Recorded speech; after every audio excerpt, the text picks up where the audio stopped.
What's up, guys? Welcome to another episode of the Young Guns podcast. And today we will be talking to you about the Anthony Beauvillier trade that just broke about a couple of minutes ago here. Beauvillier has been traded to the Chicago Blackhawks in exchange for a fifth round pick. Now, we're still waiting on the official details to see what year that fifth round pick was. But I think we're just going to get straight into it. Anthony Beauvillier is a 26-year-old forward. Uh, you know, he's played for the Vancouver Canucks this year and last season. He was traded from the Islanders to Vancouver in the deal that sent Bo Horvat to the Islanders. So, has been traded twice in the last 2 years. And last year put up a pretty good, reasonable numbers with the Canucks: 33 points at 33 games played, nine goals, 11 assists, 20 points, and finished the year off with 40 points, including 18 goals and 22 assists. What's interesting is that, look, he's 26 years old. He's the first round pick, 28th overall in 2015. This season, played 22 games, had 2 goals, 6 assists, 8 points, was a +8, so did well in terms of his plus minus. But, playoff performer, Anthony Beauvillier, but has not really been able to find his stride fully in the NHL as a top 6 forward. Like we said before, got traded from the Islanders to Vancouver. There seems to be a lot of surprise as to why this deal happened. I think first and foremost, the reason why this deal happened is because the Canucks needed to clear cap space.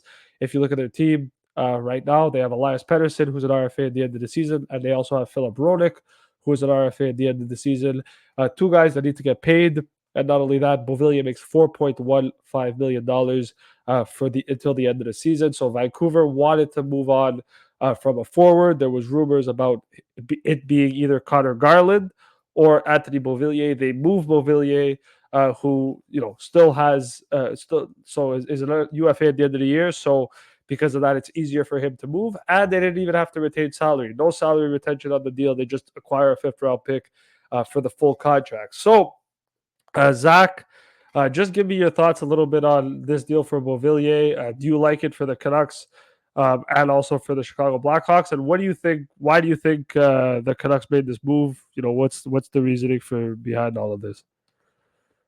Well, I think it's definitely a good move by the Canucks here because now he's with him being traded to Chicago, he's a full cap casualty, as you mentioned.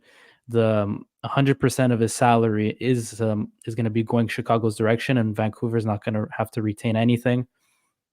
And if we go back to maybe a couple of months ago, training camp, preseason, started the season, Vancouver were in the sweepstakes for a defenseman. There are a couple of names out there like Nikita Zadorov, Chris Tanev, for example, on the struggling Calgary team right now. And we all thought, Connor Garland is the guy who's going to go. To many people's surprise, because the Garland name has been out there since the offseason, it's Anthony Beauvillier's name who came up, and they got the deal done with Chicago, and that sets up their next move, Vancouver, and it also gives them some cap wiggle room because, yes, Phil Peronik is due for a contract extension this summer, and he's playing incredibly well right now. He's at a point per game pace. If he continues this up until the end of the year, that figure for him, I'd say around maybe the 6.5 mark could just keep fluctuating in his favor, and he's a great tandem partner to Quinn Hughes, and obviously stud center Elias Pettersson is going to be in that same predicament in the summer. And for Chicago's end of the deal, they with the recent news of Corey Perry's contract being terminated, they have to replace that production in some capacity, and they do that with Anthony Beauvillier, who's going to come in, and you show the lines here. He'll come in, add to their top six. I see him on either of the first two lines, maybe playing with Bedard, or on the second line with Tyler Johnson and likes of Lucas Reichel. But what's good about this move from another logistic standpoint is that Corey Perry was averaging just under 4 minutes of power play time per game, and you're going to get that power play presence back with an Anthony Beauvillier. So this is a move that makes a lot of sense for Chicago, and and they could be in a situation come deadline where they flip him for something, get a high pick in return versus the one most definitely a higher pick in return than the one they lost because they only gave away a fifth round pick. Like you said, we don't know the year, so I think from both ends, it's a good deal. Both sides, both GMs could be pretty happy about this one. Yeah, and obviously, if you look at the trade details that just got announced right now, Vancouver, it's a 2024 fifth round pick that is going from Chicago to Vancouver in the deal. But just to kind of talk a little bit about it, like you said, he's gonna probably be on the top six in Chicago. I think that's the expectation for him at least. Just because I know he hasn't reached his top six potential, both with the Islanders and obviously with Vancouver.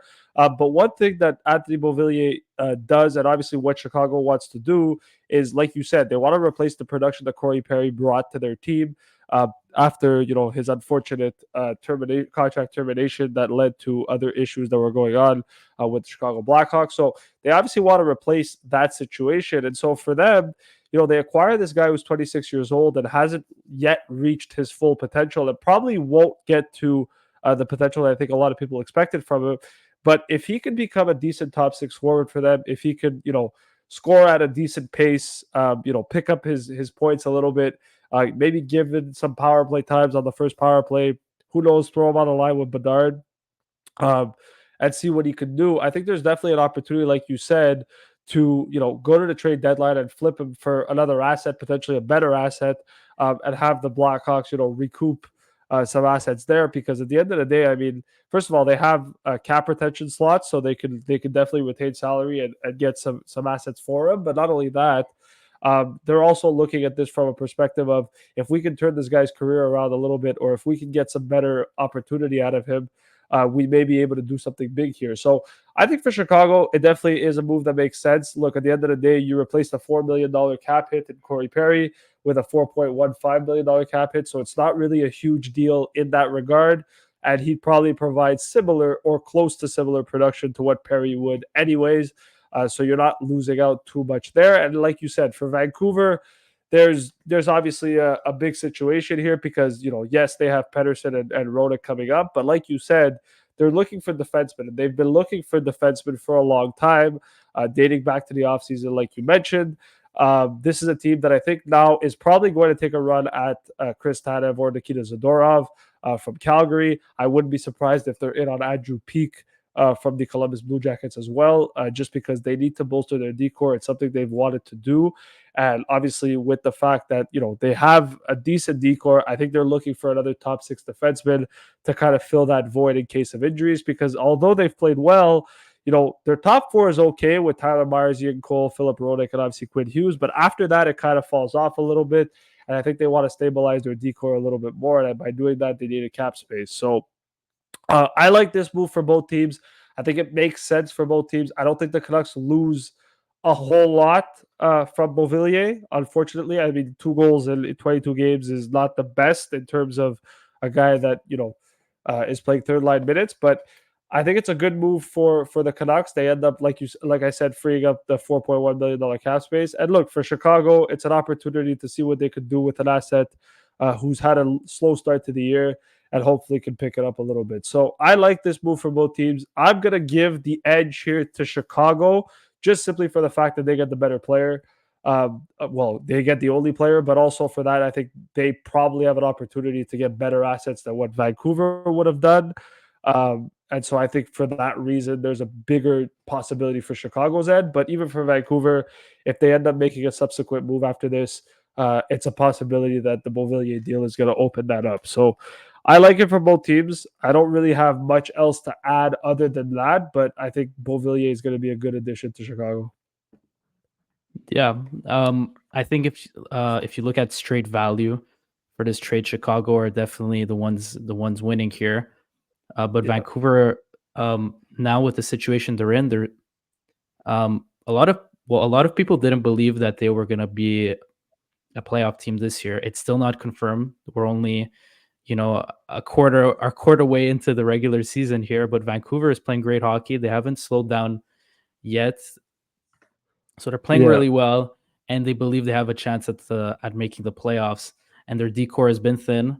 I know Hronek has been a big boost to their top pairing. Let's not kid ourselves here. But the second pairing, guys like Tyler Myers, Ian Cole, we know what to expect with those guys, and you can't expect too much. And if there is a situation where one of those guys get hurt or one of them regresses, because and their depth is so thin on the blue line, they're going to need that flexibility to get another move done to bring in another defenseman that could help them. So I see that as very important for this group.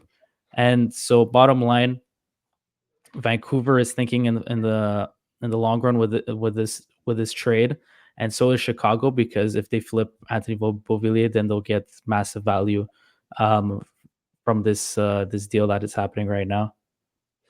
Yeah, I definitely agree. So, guys, please let us know in the comments down below. What are your thoughts on this deal? Who do you think won the deal?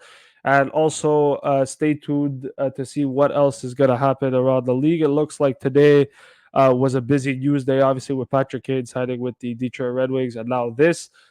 We're obviously going to be expecting some more moves in the next couple of days or weeks here. So, stay tuned for that. Don't forget to like, don't forget to subscribe, and thank you for watching the Young Guns podcast. And we'll see you guys in the next episode. Peace. Peace.